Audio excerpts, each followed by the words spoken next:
1968 সনে যখন চট্টগ্রাম উন্নয়ন কর্তৃপক্ষ প্রথম ফ্লাড ডিটেল প্ল্যান করেছিল, তখন চট্টগ্রাম মহানগরীতে 71টা খাল চিহ্নিত করা হয়েছিল। এই 71টা খালের দৈর্ঘ্য, প্রস্থ, গভীরতা সবকিছুই করা ছিল। এবং বর্তমান সর্বশেষ 2009 সালে সিডিএ সর্বশেষ যে মাস্টার প্ল্যান করেছে এবং সম্প্রতি একটা মাস্টার প্ল্যান করেছে, সেখানে প্রচ্ছদে 1968 সনের মাস্টার প্ল্যানের খালের যে চিত্র, সেটাই প্রচ্ছদ হিসেবে তারা ব্যবহার করেছে। আমি সম্প্রতি তথ্য প্রযুক্তি আইনে চট্টগ্রাম কর্তৃপক্ষের কাছে একটা চিঠি দিলাম, এই দুটো ম্যাপ, একটা হচ্ছে ফ্ল্যাট ডিটেল প্ল্যান আর একটা হচ্ছে খালগুলির দৈর্ঘ্য প্রস্থ কিভাবে ছিল, এই দুইটা ম্যাপ আমাকে দেওয়ার জন্য তাদের কাছে আমি লিখিত তথ্য প্রযুক্তি আইনে আবেদন করেছি, মানে সরকারি রেভিনিউ দিয়ে। তারা দুইবার আমাকে তলব করে বললো যে ভাই এই এগুলি পাওয়া যাচ্ছে না, সিটগুলি মানে ফ্ল্যাট ডিটেল প্ল্যানগুলি পাওয়া যাচ্ছে না। আমি তখন তাদেরকে বললাম, আপনাদের সম্প্রতি যে নগর পরিকল্পনা হয়েছে সেখানে প্রচ্ছদ হিসেবে কাজগুলি ব্যবহার করা হয়েছে, তাহলে এগুলো আসলো কোত্থেকে?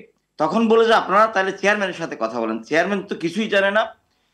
এবং এখন যে অবস্থা, অর্থাৎ আমি সম্প্রতি গত এই মাসের 20 তারিখের দিকে আপনার আসছিল এখানে, আমাদের 4 জন উপদেষ্টা একসাথে আসছিল। তাদেরকে আমরা বললাম যে আপনারা 10,000 কোটি টাকা ব্যয় করে যে জল করছেন, জলাবদ্ধতা প্রকল্প করছেন, সেখানে কোনো ধরনের সুফল এই চট্টগ্রামবাসী পাবে না। এটার মূল কারণ হচ্ছে সরকার যেভাবে এই জলাবদ্ধতা কাজগুলি করছে তার কোনো সুফল নগরবাসী পাবে না। কারণ সরকার প্রথমে বলছিল 31টা খাল, এখন বলছে 43টা খাল নিয়ে কাজ করছে। কিন্তু কথা হচ্ছে কতটুকু বৃষ্টি হলে এই শহরে কতটুকু পানি জমে তার কোনো সমীক্ষা এই পর্যন্ত করা হয় না। ওই দিন শহীদা রেজওয়ানা হাসান এবং সড়ক ও যোগাযোগ উপদেষ্টা এবং আমাদের মুক্তিযুদ্ধ বিষয়ক যিনি উপদেষ্টা, উনি সহ 4 জন উপদেষ্টাকে প্রধান উপদেষ্টা দায়িত্ব দিয়েছেন আগামী বর্ষা মৌসুমে যাতে দৃশ্যমান কিছু হয়। কিন্তু তারা যাওয়ার পরও এই পর্যন্ত জেলা প্রশাসন, বিভাগীয় কমিশনার থেকে কোনো ধরনের উদ্যোগ আমি দেখছি না। এখানে মূল কথা হচ্ছে, ধরেন এই 10,000 কোটি টাকা ব্যয়ে যে খালগুলি খনন করা হয়েছে সেখানে বিভিন্ন জায়গায় বাঁধ আছে। এখন অর্থ সংকটের কারণে সে বাঁধগুলি আর কাটা হচ্ছে না। দ্বিতীয়ত কথা হচ্ছে এই বাঁধের কারণে যেটুক খনন করেছিল সেগুলো আবার ভরাট হয়ে গেছে এবং এই চট্টগ্রাম শহরের খালগুলিকে চিরতরে ধ্বংস করেছে। উভয় পাশে বাঁধ নির্মাণ করে এবং কর্ণফুলীর সাথে যে সংযোগ, রাজাখালী খাল এবং চাকতাই খাল, মহেশ খাল, এই 3টা খাল দিয়ে চট্টগ্রাম শহরের অধিকাংশ পানি কর্ণফুলীতে যায়। এই 3টা খালের মুখে স্লুইস গেট করা হয়েছে।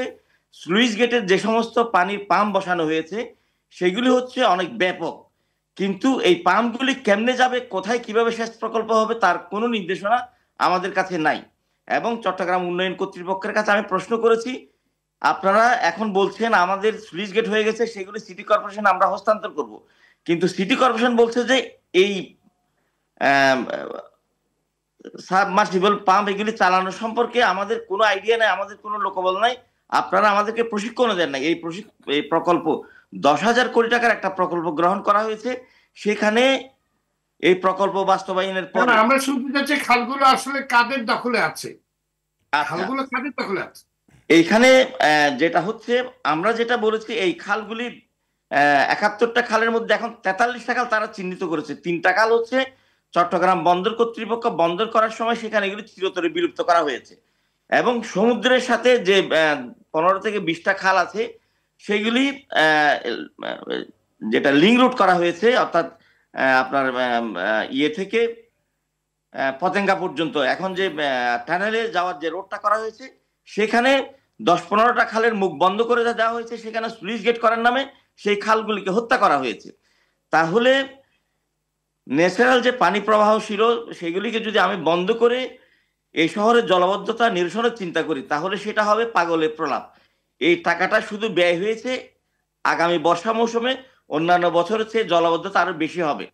সরকার কি করেছে, আমাদের প্রাকৃতিক খালগুলো উদ্ধার না করে সম্প্রতি বাকলিয়াতে একটা খাল গত 10 বছর ধরে সেটা খননের কাজ চলছে, সেটাও এই বছরে শেষ হবে না। তার মানে আমাদের যে ন্যাচারাল খাল ছিল সেগুলো বিলুপ্ত করা হয়েছে। আমি সরকারকে বারবার করে বলেছি, আমরা হাইকোর্টে রিটও করেছি যে ঢাকাতে সিএস, চট্টগ্রামে আরএস খতিয়ান অনুযায়ী কত খালের দৈর্ঘ্য কত, প্রস্থ কত, সবকিছু চিহ্নিত করা আছে। আপনারা প্রথমে জেলা প্রশাসন থেকে একটা সার্ভে করে কুমিল্লা রেল স্টেশন থেকে কালুরঘাট সেতু পর্যন্ত যে 71টা খাল একদম সুনির্দিষ্ট করা আছে, সেই খালগুলি উদ্ধার করুন, সেগুলি খনন করে সাগর এবং নদীর সাথে যে সংযোগ ছিল সেগুলি সুনিশ্চিত করেন, তাহলে এই শহরে আর কোনো জলাবদ্ধতা থাকবে না। আমি একটা উদাহরণ দিই, 1909 সালে ডিস্ট্রিক্ট গেজেটের অফ চিটং যখন রচনা করেছিল, তখন তারা মোগল ইতিহাসবিদ শিহাবুদ্দিন তালিশের একটা উদ্ধৃতি দিয়েছে। শিহাবুদ্দিন তালিশ লিখেছেন, জেনারেল হাসপাতালের পাশে ওনারা চাকতাই নালা বলেছে, এই চাকতাই খালের পানি এত পরিষ্কার ছিল সেটা দৈনন্দিন ব্যবহার করা হতো, এবং জেনারেল হাসপাতালের পাশে দুটো ঝর্ণা ছিল, এই ঝর্ণার পানি মোগল শাসকরা পান করতেন।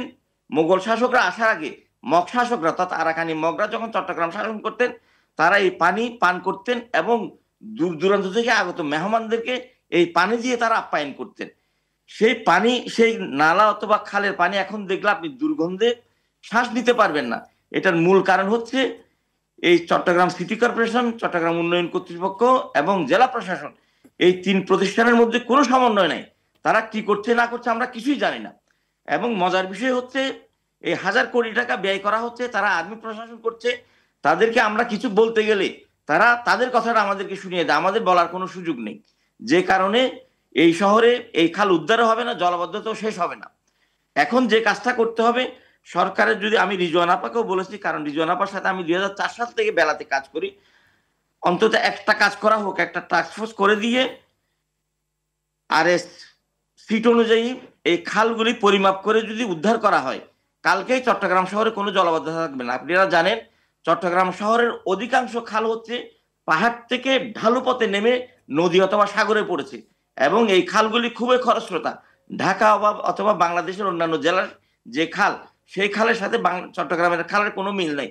আমাদের খালগুলি খুবই খরস্রোতা, কিন্তু আমরা করেছি কি, ভরাট করে এখন উজানের চেয়ে ভাটিকে উঁচা করে ফেলেছি, যে কারণে এই খাল দিয়ে আর পানি যায় না। সম্প্রতি পানি উন্নয়ন বোর্ড থেকে কালীরছড়া একটা খাল উদ্ধার করার জন্য কাজ করা হচ্ছে, এই খালটা টোটালি বিলুপ্ত করা হয়েছিল।